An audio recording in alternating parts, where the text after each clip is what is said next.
तर आजच्या व्हिडिओमध्ये आपण तुम्हाला जो वारंवार येणारा प्रॉब्लेम आहे त्यावरती बोलणार आहोत। तर बऱ्याच मैत्रिणींची कमेंट असते सो ब्लाऊज स्टिच केला, पण स्टिच केल्यानंतर इथे शोल्डरला ब्लाऊज उतरतो आहे, आता शिवून तर रेडी झालेला आहे, आता याच्यामध्ये आपण काय चेंजेस करू शकतो। काही चेंजेस असतात जे कटिंगच्या वेळेलाच करणं गरजेचं असतं, पण काही वेळेला कसं होतं की पूर्ण ब्लाऊज शिवल्यानंतर आपण तेवढा सगळा ओपन करून पुन्हा ते प्रॉब्लेम्स म्हणजे त्यामध्ये एडिट करू नाही शकत, बरोबर। आणि तेवढा वेळही नसतो काही वेळेला, कारण समजा दिल्यानंतर हा प्रॉब्लेम आला आणि त्यांना जर कुठल्या एखाद्या कार्यक्रमासाठी घालायचं असेल तर अशा वेळेला पटकन आपण यामध्ये काय करू शकतो तर ते बघूया। समजा तुमचा प्रिन्सेस कट किंवा फोर्टक्सचा ब्लाऊज आहे, तर तुम्हाला काय करायचं आहे, इथे या बाजूला समजा हा ब्लाऊज आहे, तर या ब्लाऊजमध्ये तुम्ही इथे शोल्डरला, आता ही शोल्डर आहे आपली, तर या शोल्डरला काय करायचं, इकडे पकडायचं थोडंसं गळ्याकडच्या बाजूला आणि इकडे या पद्धतीने अशी तिरकी टीप आणायची। ही टीप या अगदी याच्यापर्यंत नाही आणायची, इथंपर्यंत अशी तिरक्यामध्ये इथून अशी तिरकी टीप देऊन घ्यायची आहे। तर यामुळे सुद्धा तुमचा ब्लाऊज गळ्याला उतरणार नाही। आणि अगदीच सिंपल पर्याय म्हणजे नॉट्स लावू शकता। जर तुम्ही नॉट्स लावलात तर गळा उतरणार नाही, कितीही डीप गळा असेल तर तुम्ही नॉट्सचा ऑप्शन देऊ शकता। पण जेव्हा कस्टमरला नॉट्स नको असतात अशा वेळेला तुम्हाला दोन पर्याय राहतात, ते म्हणजे जर प्रिन्सेस कट असेल किंवा फोर्टक्स असेल तर इथे तिरक्यामध्ये टीप देऊन घ्यायची, इथे एक पाव इंच पकडायचं आणि इकडून अशी तिरक्यामध्ये इथंपर्यंत टीप आणायची।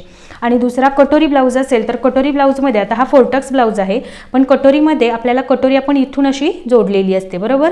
जर गळा उतरत असेल आणि इथून तुम्हाला म्हणजे फक्त फ्रंटचाच गळा डीप जास्त असेल आणि तो जर इथे लूज पडत असेल, हा सुद्धा एक मेजर प्रॉब्लेम आहे की फ्रंट साईडचा गळा लूज पडतोय किंवा इथे असा मध्ये उचलल्यासारखा होतो, तर अशा वेळेला तुम्ही इथे कटोरी ब्लाऊज जो इथे जॉईन केलेला असतो, पहिला तर तुम्हाला इथे गोट किंवा हात शिलाई केला असाल तर ते उसवून घ्यावी लागेल, त्यानंतर पूर्ण ब्लाऊज इस्त्री करून घ्यायचा इथला पोर्शन, त्यानंतर हा जो इथला आपण इथे टीप दिलेली असते तर ती टीप थोडीशी अजून अर्धा इंचानी या पद्धतीने अजून अंतर प्लस करायचं, म्हणजे इथेच ते अर्धा इंच अंतर दाबलं तर हा गळासुद्धा थोडा वरती येतो आणि इथून गळ्यालाही इथे या बाजूला व्यवस्थित चिपकून राहतो आणि गळा उचलत नाही।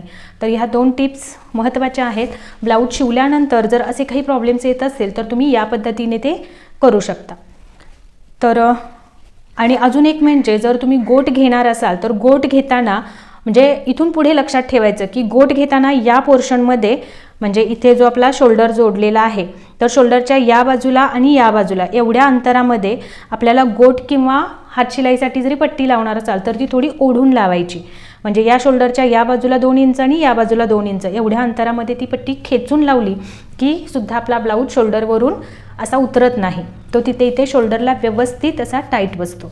हे 2-3 पॉईंट्स आहेत जे तुम्ही जरूर ट्राय करू शकता आणि आपल्या मैत्रिणींना सुद्धा याचा खूप फायदा होईल, त्यामुळे जरूर ट्राय करा। आणि हा व्हिडिओ जर तुम्हाला युजफुल वाटला असेल तर एक लाईक जरूर करा।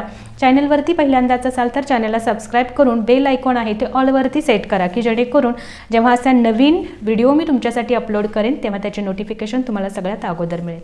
आणि अजून एक महत्त्वाची गोष्ट म्हणजे जर तुम्हाला ऑनलाईन क्लास करायचा असेल तर आपल्या चॅनलवरती ऑनलाईन क्लासेसचे डिटेल्स आलेले आहेत।